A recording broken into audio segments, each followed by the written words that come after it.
This is a story of a small live music club called the Witch Doctor, which was started in Hastings in 1964 and where many future pop stars and bands played. It's not a detailed account, but rather a personal view and a fond look at what became the place to go to in Hastings for a few years in the 1960s. Of course, Hastings Pier was its big brother, and most of the big bands of the time played there. And the Witch Doctor still had a kind of magic. But what was Hastings like in 1964?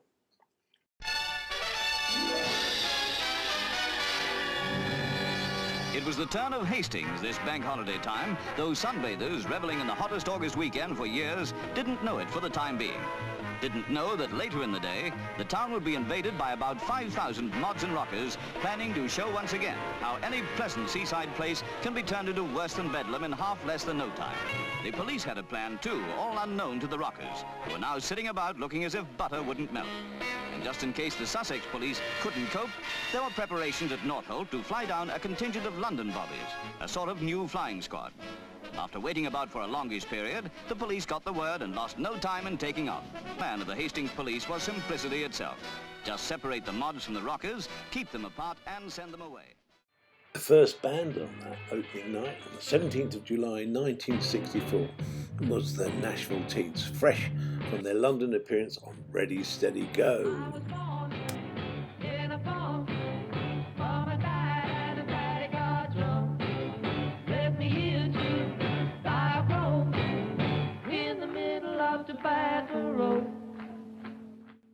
The first employee of the Witch Doctor in St Leonards was Tony Powell, but I'll let him tell his own story. Big, blue, American, I think it was a Ford Thunderbird 500 or something, pulls up, soft top down, man driving it, middle-aged bloke with a very good-looking blonde, pulls up alongside. Excuse me, do you know where such and such is, which was Marine Corps in St Leonards? And I said, oh yes, it's, you can't go wrong, you just go along the seafront and it's a building that looks like a ship, still there to this day. He said, oh, are you from round here? And I said, yes. I said, you know, he said, do you need a lift or anything? I said, I can go. I said, yeah, it'd be nice, you know. I said, actually got to go that way. He said, do you like music? Do you follow music and that? I said, oh yes, you know. I said, we have Hastings Pier, we have some of the big acts on, and we do this and do that. Oh, well, he said, I own a nightclub in Manchester. He said, but I'm looking at maybe looking at this place here. There's possibly opening a sort of dance hall place for put bands on. Give me your name and address.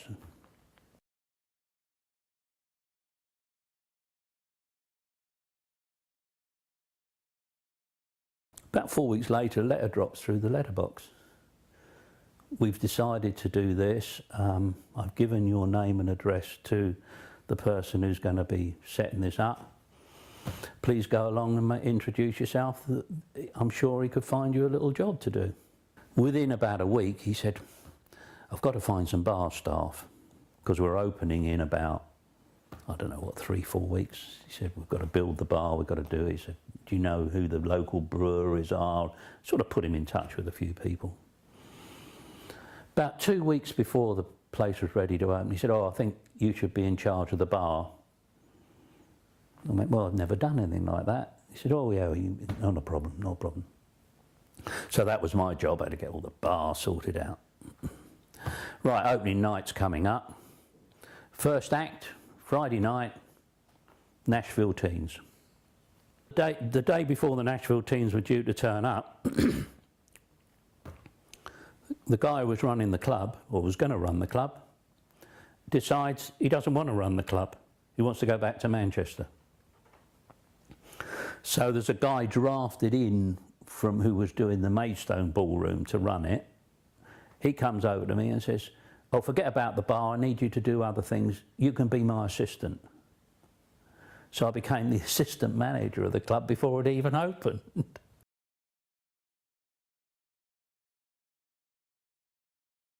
If you look at this picture of the restaurant, you can actually see where it was originally. The Witch Doctor took up the second floor of the old restaurant, which originally had about 500 diners. On the first floor, on the same opening night, was the John Ray Orchestra entertaining their own crowd. So it must have been a really busy night that July in '64. Oh yeah, you really got me now. You got me so I don't know what I'm doing. Oh yeah, you really got me now. You got me so I can't sleep at night. You really got me. You really got me. You really got me. See, don't ever set me free. I always wanna be by your side. Yeah, you really got me now. You got me so I can't sleep at night. Oh yeah, you really got me now. You got me so I don't know what I'm doing.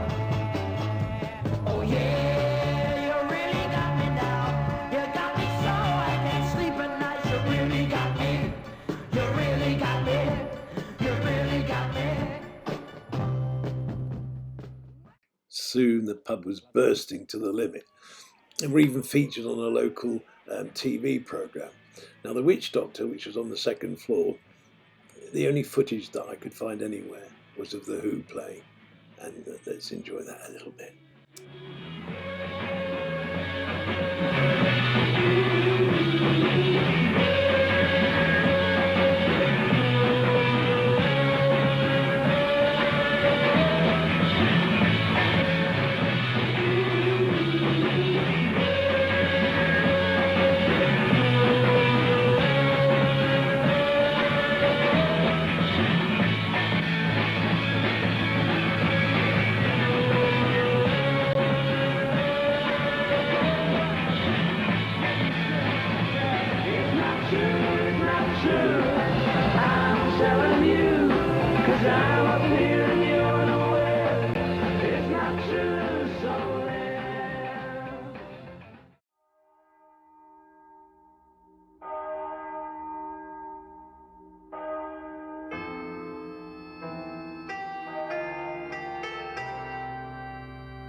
sky, I see your eyes, a funny kind of yellow. I rush home to bed, I suck my head, I see your face underneath my pillow. I wake next morning, tossed still yawning, see your face come peeking through my window.